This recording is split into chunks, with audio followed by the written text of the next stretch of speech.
기증품을 받고 기증품을 판매한 수익금을 가지고 장애인들의 고용을 창출하는 사회적 기업, 명확하게는 사회적 기업은 아닌데요. 장애인의 삶의 질을 올린다라는 기본적인 사명이 가장 큰 곳입니다.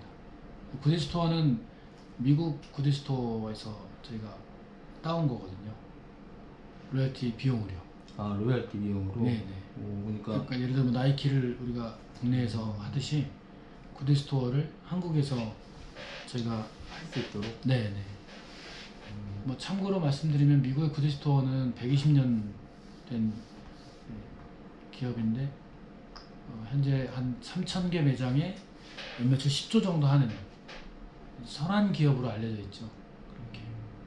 거기도 여기처럼 기부를 받았고 네, 똑같고 다른 거는 저희는 직접적으로 장애인을 고용하는 게 1차적인 목적인데 거기는 기증품을 가지고 재활용하고 또 그만큼 환경에 좋은 영향을 미치는 게 1순위 목표이기도 합니다. 조금 다른 건데 저희가 한국에 맞게 좀 실정을 좀 바꿔서 쓴 거죠. 그래서 한국은 홍정길 목사님, 미랄 벅시재단 이사장님이신데 홍 이사장님이 처음 구디스토어를 미랄 벅시재단에다가 이렇게 도입을 시켰어요.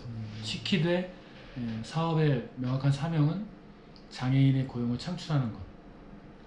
그래서 장애인들이 비장애인들과 더불어서 편안하게 지내는 어떤 형태를 만드는 것을 궁극적인 목적으로 시작한 게 구디스토어예요. 그러니까 일회성으로 금액으로 기부를 줄 거냐 아니면 장기적으로 일하는 기회를 줘서 이분들이 기부의 힘을 받지 않고도 독립하게 할 것이냐, 후자를 선택한 것이 여기 구디스토어라고 보시면 됩니다. 조금은 다른 개념은 네네. 미국의 구디스토어는 재활용 쪽이 가깝고 재활용이나 이런 것들에 대한 그러니까 물품 재활용 쪽으로 해서 하는데 한국은 대신에 플러스 된 거죠. 미국에 넣는 거죠, 이런 게. 그렇습니다. 그래서 미국 본사에서도 한국은 장애인을 직접 고용해서 구디스토어를 멋지게 성공시키네, 장착시키네 이런 거에 대한 사례가 되고 있어요. 물론 지금 초기 단계이긴 하지만 나중에 우리가 거꾸로 역수출하겠네. 그럴 수도 있을 것 같습니다. 그래서 원래 미국도 저희가 공부한 거로는 장애인 포함한 취약계층을 고용한 거를 하긴 했었습니다. 근데 그거를 계속 이어져 가지 못했어요. 왜냐하면 장애인들이 생산성에 한계가 있다는 거 알고 그거보다는 차라리 잘 기증품으로 돈을 잘 벌어서 그 수익으로 취약계층을 돕겠다 라는 쪽으로 포커싱을 해서 아예 그쪽으로만 지금 하고 있는데 미국 구디스토어는 실제로 그 수익금으로 취약계층이라고 하는 장애인, 이민자, 시니어 하여튼 그 취약계층을 돕는 프로그램들을 굉장히 많이 하고 있습니다. 저희도 그 이제 나중에 본받아서 더 이렇게 적용하긴 할 건데 우선은 한국 구디스토어는 수익금으로 더 많은 장애인들을 고용하고 그들의 경제적인 자립을 돕는 게 1차적인 사명입니다. 지금은 그 목표를 조금 더 확대시켜서 홍 이사장님도 경제적인 자립이 1차적인 목적이라고 하면 이 사람들의 생활, 인생을 독립시키는 게 더 큰 게 아니냐라고 공공연히 말씀하고 계시고 저희도 원장들도 이제 공감하고 그쪽으로 좀 많이 포커싱을 하고 직원들에게 얘기를 하고 있습니다. 전주점 같은 경우 사례를 드리면 전주점이 10년 차인데 여기서 10년 일한 친구 중에 여기서 돈을 벌어서 자기 집을 사고 부모님으로 독립해서 나와 있는 친구도 있어요. 그런 사례가 좀 나오곤 있습니다. 우리가 흔히 알고 발달장애인이에요. 발달장애인. 예. 그래서 저는 이제 발달장애인에 대한 개념을 예전엔 잘은 몰랐는데 사실은 신체적 아니면 신체가 아닌 정신적 모든 장애를 다 합쳐서 발달장애로 보더라고요.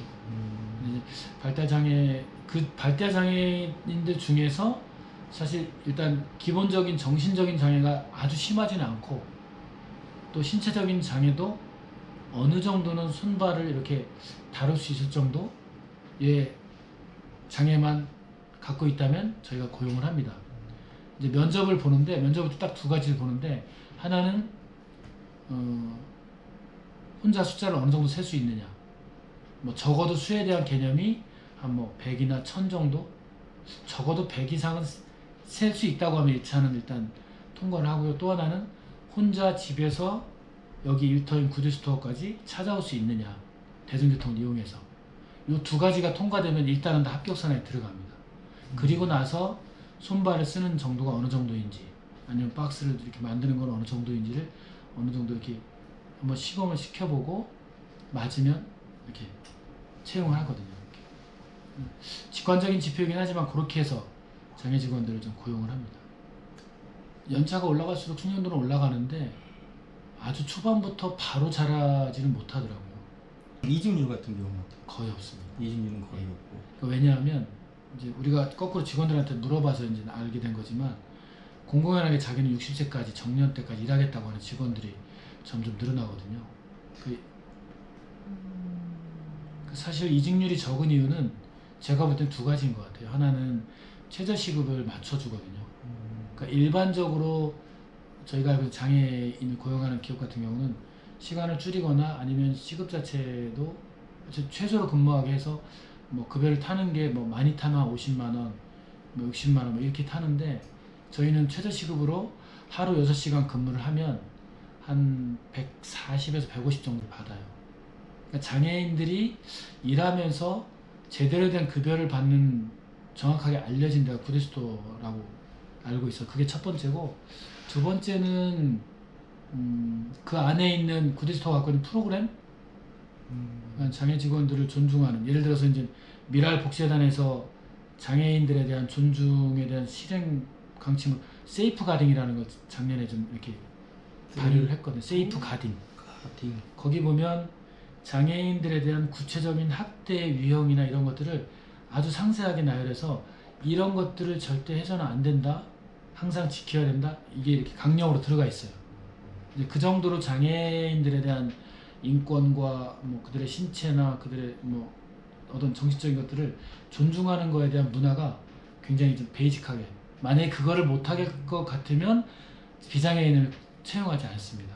그런 거에 대해서 공감하고 충분히 할 만한 사람들로 채용을 하다 보니까 그 문화 자체가 좀 잡혀 있어서 아마 그 두 가지가 경제적인 급여, 그 다음에 장애 직원에 대한 존중에 대한 문화, 이게 딱 맞춰져 있으니까 들어오면 거의 사고를 치는 경우, 뭐 그런 경우는 뭐 어쩔 수 없겠지만 아니라면 따로 이직은 하지 않는 걸로 알고 있어요.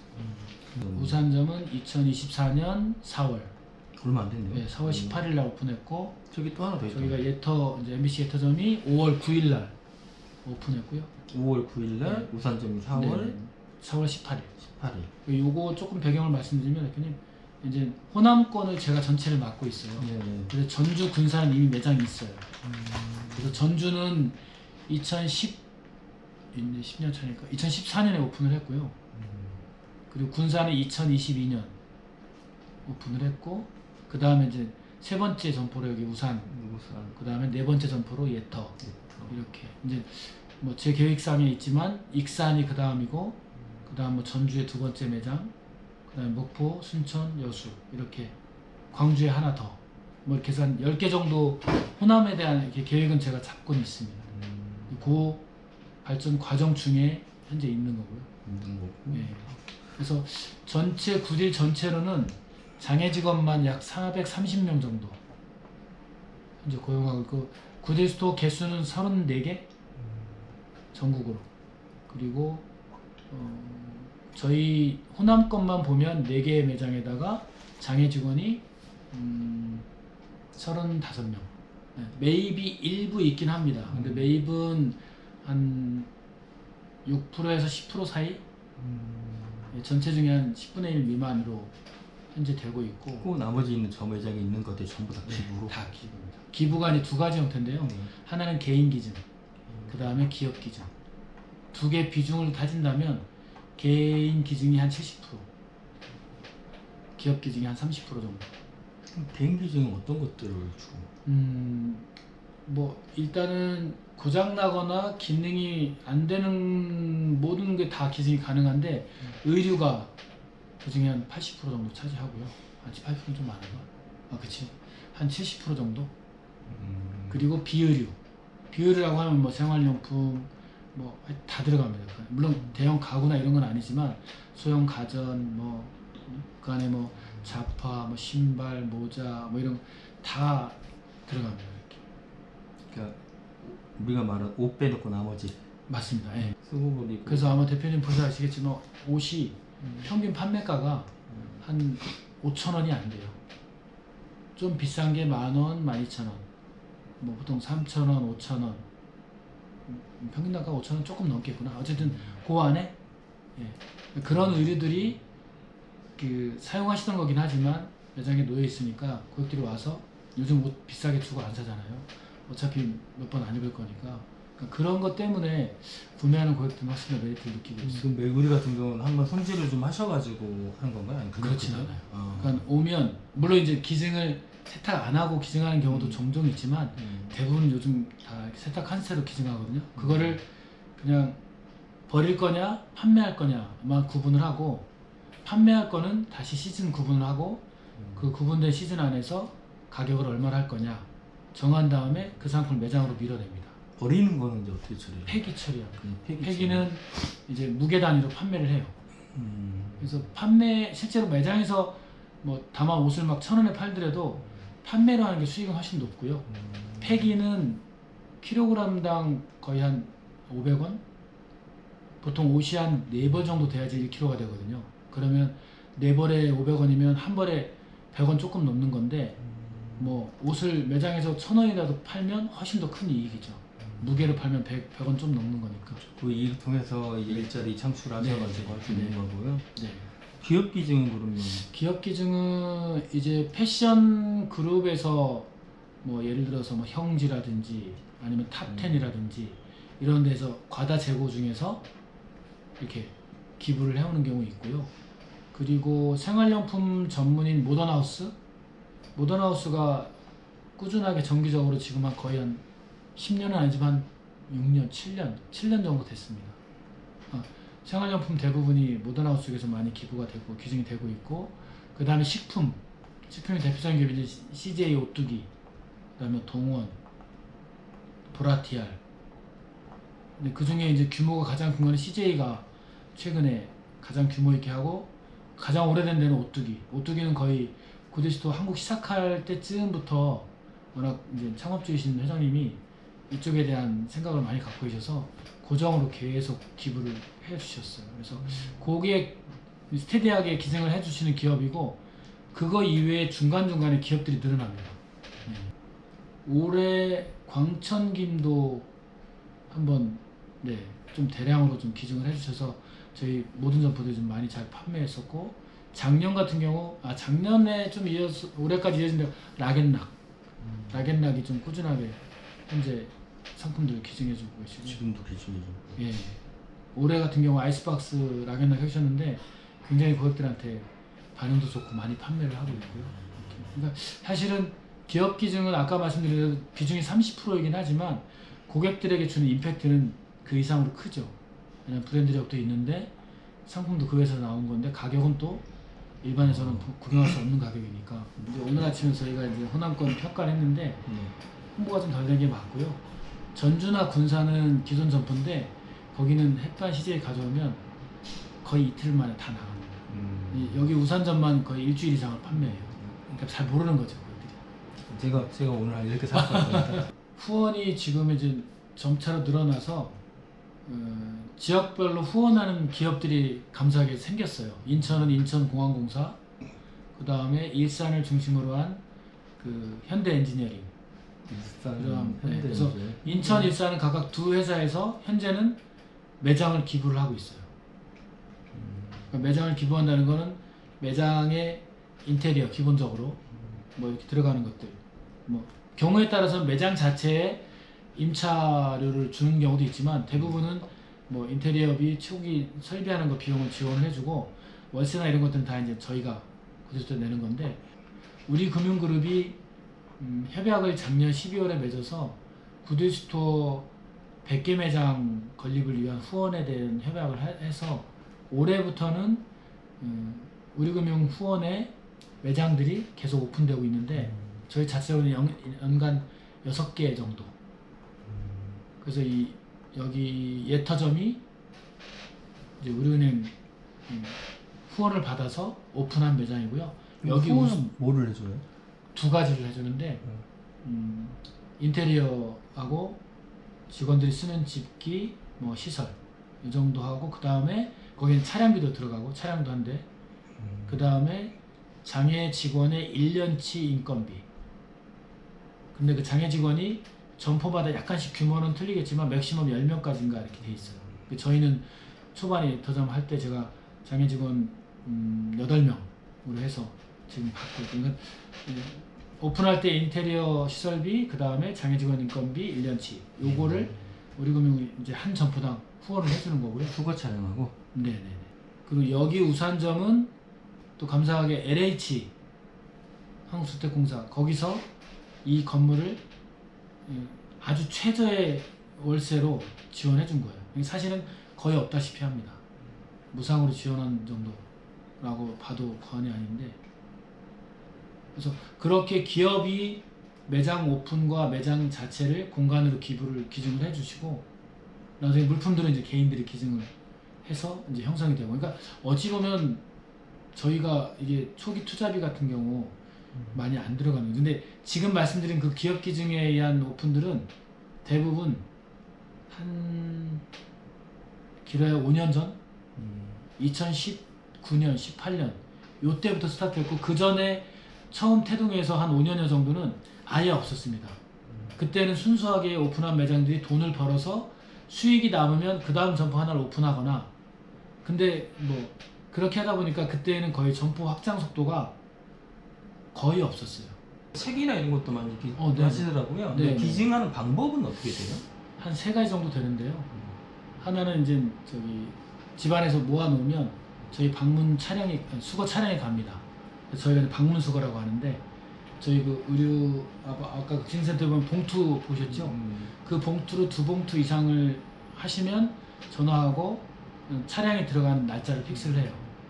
그래서 집 앞에 현관 앞에만 놓으면 저희가 수거하는 거예요. 이제 그게 방문 수거고. 전화번호는 여기 전화번호. 네네. 거기 이제 뭐 0091인가 뭐 이렇게 써 있는데, 그게 가장 많이 쓰는 방법이고, 또 하나는 직접 기증이라고 해서 매장에 오실 때 기증품을 가지고 오면 센터가 이렇게 매장마다 있어요.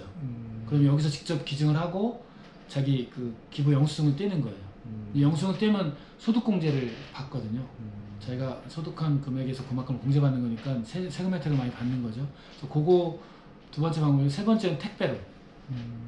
택배는 좀 다른 건, 이 광주 안에서는 광주점으로 택배는 못 보내고 외부 지역을 보낼 때, 그러니까 예를 들어서 뭐 지금 청주는 없는데 청주에서 구지를 보내고 싶다 그러면 택배로 그냥 어느 점포로 보내는 거죠. 작년까지 광주 매장이 없어서 광주 택배 물량을 전주가 다 받았었어요. 전주가 받았어요. 예. 저희가 이제 전화로 접수를 받을 때 수량을 다 파악하고 그 수량에 붙는 기부 금액 자체를 다 계산을 해버려요. 예. 그러면 신청하는 것 자체가 그냥 기부 영수증을 발행하는 근거가 되기 때문에. 근데 사실은 환경과 자원 활용에 대한 부분은 구데이스토어가 처음 출발할 때는 그 명분은 조금 적었어요. 근데 이제 시작한 지 이제 지금 벌써 10여 년 넘어가는데 점점 더 부각이 돼서 지금은 거의 반반 되는 건가? 환경에 대한 부분.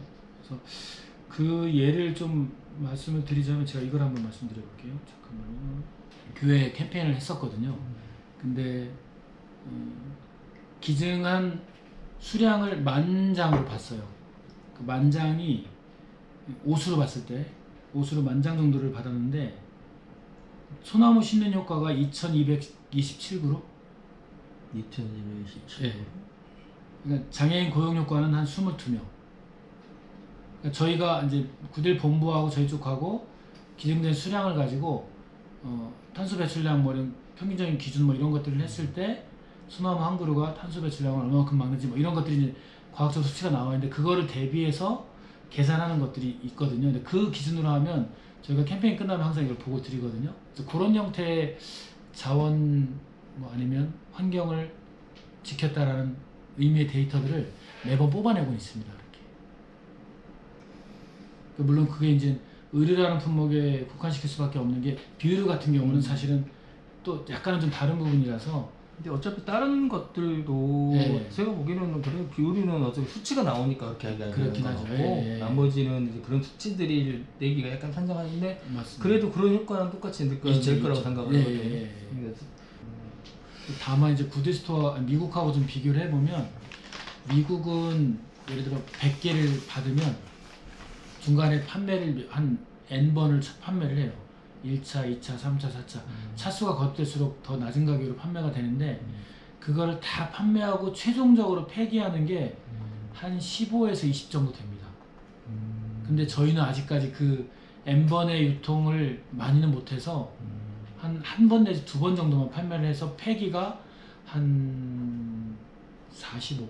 50%? 45%, 예, 50% 거의 절반은 폐기를 해요. 지금 폐기가 되고 예, 있구나. 판매화가 안 되니까. 앞으로 어떻게 뭐 진행 이제 저는 뭐 사실은 이제 아까 말씀드린 장애 직원들에 대한 생활의 독립 이 부분에 좀 포커스를 좀 두고는 있습니다.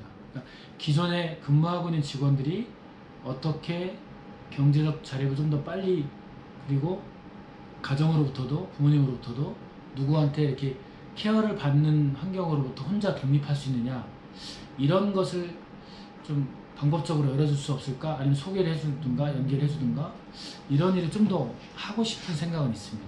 그러니까 호남에 제가 만약에 있는다면 이런 샘플들을 좀 만들어내고 싶은 욕심을 가지고 제가 하고 있고요. 그리고 그냥 경영적인 측면으로 본다면 점포수 10개와 장애 직원 120명 이렇게 만들어지는 그 그림을 빨리 원래는 제가 2026년 하반기로 예상을 하고 있는데 더 빨리 만들 수만 있다면 그게 속도를 내서 좀 되었으면 좋겠다 해서 목표를 좀 가지고 있고 뭐 굳이 이제 도시를 얘기한다면 이제 전주, 군산, 광주 그다음에 익산, 목포, 순천, 여수 조금 더 간다면 나주 이렇게 이제 도시 지역을 좀 보고 있습니다. 그러니까 사실은 이제 여기 호남권을 비유로 해서 말씀드리면 전주, 군산이 수익을 계속 안정적으로 내다 보니까 여기가 지금 거의 무상으로 한 거랑 마찬가지로 후원받아서 오픈했지만 실제로 운영하는 데에는 아직은 적자이거든요. 그럼에도 불구하고 운영할 수 있는 건 앞에 기존 점포에 성장 매장이 있기 때문에 수익 매장이 있기 때문에 가능한 거거든요. 그래서 미리 오픈한 점포가 빨리 정상화되고 수익을 내고 있는 상황이면 하나씩 오픈하는 거를 이제 본부에서도 이렇게 보고 결정을 해줄 수 있는 거죠. 만약에 수익 안 난다면 우리가 장애 직원들 그냥 급여 못 주는 거니까. 예. 전주가 이제 7년차 될 때 군산을 오픈할 수 있었던 거는 한 5년까지는 전주도 그냥 그 수익선에서 왔다 갔다 한 거예요. 어떨 땐 냈다가 어떨 땐 많이 냈었다 하다가 한 7년차 정도부터 점차로 이제 이게 확대가 되면서 규모가 커져 보니까 수익이 이제 더 쌓이게 되는 거예요. 그러면서 이제 군산을 오픈하게 된 거죠. 그러니까 철저하게 독립사업부제입니다. 그러니까 야, 니네가 오픈했는데 잘 살아남지 않으면 거둬야 되고 잘 살아남고 돈을 벌면 더 써서 장애 직원을 더 많이 고용해서 더 많이 키워라 규모를 이제 그런 형태로 지금 현재는 전체가 움직이고 있는 것 같습니다.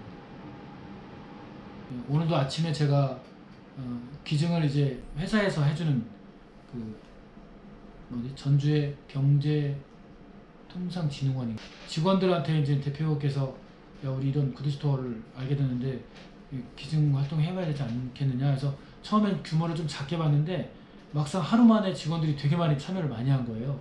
그래서 그게 이제 계기가 직원 중에 한 분이 구드스토어를 갔다 와보고 검색해보고 했는데 이 구드스토어 명확한 데네? 그러면 우리도 해야 되는 거 아니야? 회사에다 건의를 했는데 그 건의를 대표가 받아들이고 기증 활동을 한 거예요. 그래서 오늘 가서 대표님 만났었는데 대표님이 너무 좋으니까 연말에도 또 다음 해에도 정기적으로 우리가 더 기증 활동을 하겠다라고 말씀해 주셨는데 주변에 그냥 알려지게 되고 또 선한 사업으로 하고 있다라는 게 명확하게 좀 인식이 된다면 그 옆에 있는 회사나 그 옆에 있는 이웃에서 기증 활동을 더 올 수 있지 않을까? 근데 실제로 제가 오늘 아침에 데이터를 보고 깜짝 놀란 게 그 기업 기증이 많이 늘어남에도 불구하고 기업 기증보다 개인 기증 성장 속도가 훨씬 높았더라고요. 지난 8월만 평가했을 때에도. 그런 거 보면 이렇게 아름아름 야 구데스토어가 이런 데야 이런 데인데 너도 한번 가봐 너도 한번 기증해봐 이렇게 해서 입소문으로 막 이렇게 퍼지고 또 왔던 분들이 소개해주고 혹은 뭐 대표님처럼 이렇게 인터뷰해줘서 구데스토어를 정확하게 알게 되는데 뭐 알려주고 또 뭐 야 이게 더 알려져야지만 잘 될 것 같은데 그런 마음 때문에 막 홍보해주고 그런 게 저는 쌓여서 저희 구데스토어의 자양분이 되는 거 아닌가 라는 생각이 좀 들더라고요. 그래서 그런 면에서 너무 감사한 마음이 크고요. 제가 늘 생각하고 있지만 사실은 장애 직원들이 생활의 완전한 독립을 위해서 여기 있는 비장애 직원들이 더 잘해야 된다는 생각, 이 생각은 늘 갖고 있습니다. 그분들을 잘 존중하면서 또 경영도 잘해서 사업도 수익을 더 많이 내야 되고 그래서 한 명이라도 더 장애 직원이 들어가서 일할 수 있는 일터를 만들어내는 거 이거에 대한 거는 굉장히 큰 사명감을 가지고 해야 되겠다 라는 생각을 이제 처음부터 먹고 있었지만 자주 생각이 듭니다. 오늘 아침에도 그래서 구데스토어를 좀 더 잘 만들어 가고 싶은 마음입니다.